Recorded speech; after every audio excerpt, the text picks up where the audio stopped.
could you talk more about how to maximize different teaching methods? Oh yeah.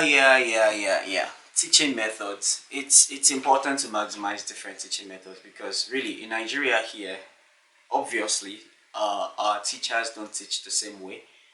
They all teach differently. They have different style of teaching. There is no particular style that says this is the Nigerian style of teaching.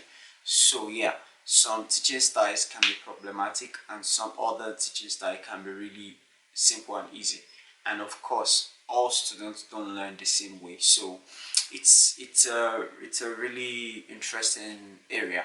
But what you can do to maximize any teaching style or method is to always make your books your friend and to always make asking questions your friend. Like I always tell my own friends around here, always ask questions. No question is a foolish question. Actually, if your question is a foolish question, it's okay because when they give you answer to your question, you know it already. So even if they say, why are you asking a foolish question? At least give me answer to my question. So when they give you answer to your question, what you did not know before, now you know. So make asking questions your friend and make your book your friend too.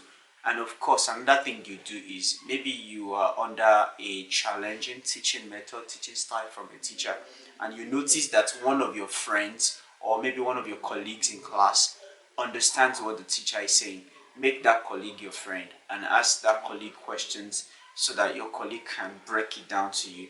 That way, you'll be able to maximize those teaching styles and ensure you are learning as you go on to. Yeah, that's my advice.